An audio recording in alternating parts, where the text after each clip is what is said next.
શ્રી પ્રધાનમંત્રી નરેન્દ્રભાઈ મોદીના માર્ગદર્શન હેઠળ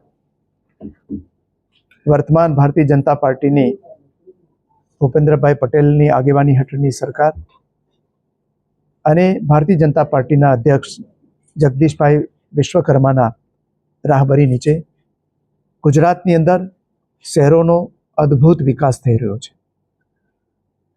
પ્રધાનમંત્રી શ્રી જ્યારે ગુજરાતમાં મુખ્યમંત્રી હતા ત્યારે 2005માં શહેરી વિકાસ વર્ષની ઉજવણી કરી હતી.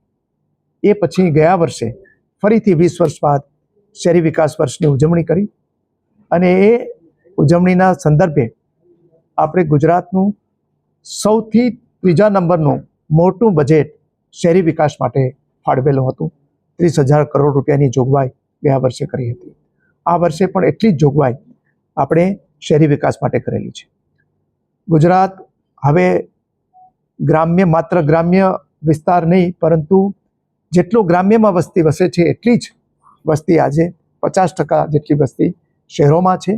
ત્યારે શહેરો છે એ ટકાઉ વિકાસ થાય એમનો અને વૈશ્વિક સ્પર્ધા કરી શકે એવા શહેરો બને એ માટે મહાનગરો માટે અલગ અલગ સંકલ્પ પત્રોનું વિમોચન થઈ રહ્યું છે.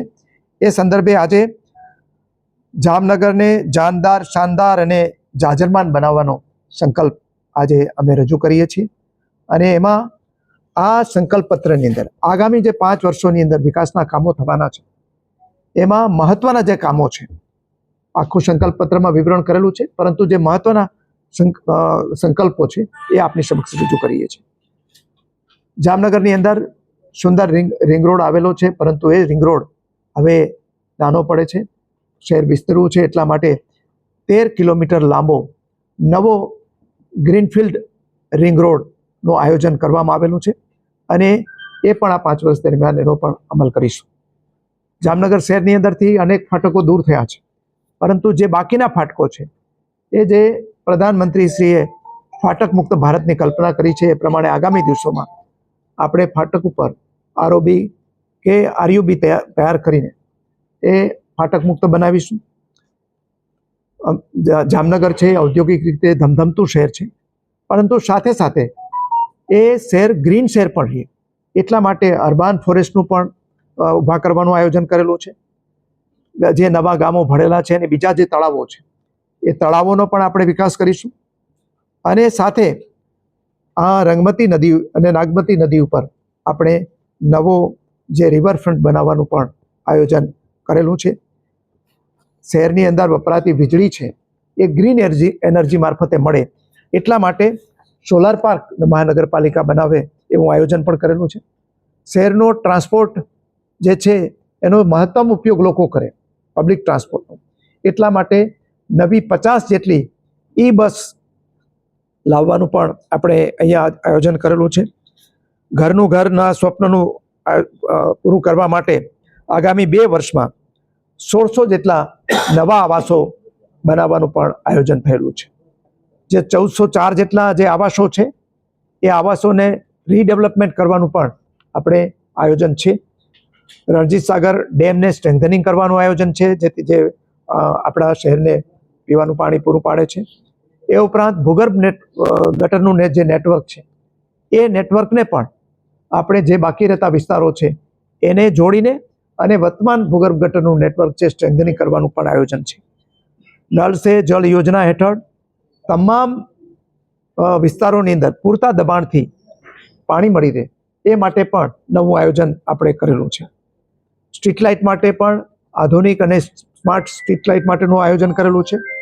અને અહીંયા આપણે આરોગ્ય અને શિક્ષણ માટે પણ આપણા શહેર માટે નવી અનેક આયોજનો અર્બન હેલ્થ સેન્ટરોને સ્ટ્રેન્થનિંગ કરવાનો, નવા બનાવવાનો એનું પણ આયોજન કરેલું છે. રમતગમતના ક્ષેત્રની અંદર આપણે એક નવું 42 કરોડ રૂપિયાને ખર્ચે એક રમતગમત સંકુલ બનાવવાનું પણ આયોજન છે. નવા ફાયર સ્ટેશન બનાવવાનું આયોજન છે અને બેડી પોર્ટ છે એની આસપાસ પર્યટન સ્થળ ઊભું કરવાનું પણ આયોજન કરેલું છે. આ જે મોટી મોટી યોજનાઓ છે એ બાબતને આપ સૌને જાણકારી આપી છે.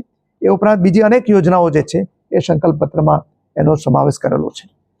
આપે સૌએ જોયું હશે કે એક વખત શહેરી વિસ્તારો માટે નાણાં મેળવવા એ સૌથી મોટી મુશ્કેલી હતી. એને કારણે કોઈ મોટા પ્રોજેક્ટ થઈ શકતા જ નહીં. પરંતુ આજે આખા જામનગર શહેરની વચ્ચેથી એક છેડેથી બીજે છેડે કોઈ પણ સ્ટોપ લીધા વગર જઈ શકાય એવો જે આરઓબી બન્યો છે, જેનું માનનીય મુખ્યમંત્રીશ્રીએ 3-4 મહિના પહેલાં જ ઉદ્ઘાટન કર્યું, એ એક આખા સૌરાષ્ટ્રનો એકમાત્ર લાંબામાં લાંબો બ્રિજ પણ બનાવ્યો છે. એવા અનેક પ્રોજેક્ટ આપણે જામનગર શહેર માટે લાવી રહ્યા છે.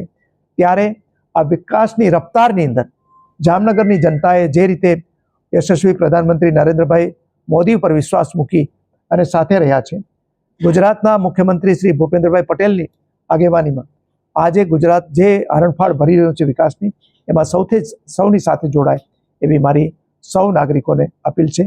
જય હિન્દ. સાહેબ, ખાસ તો ટ્રાફિક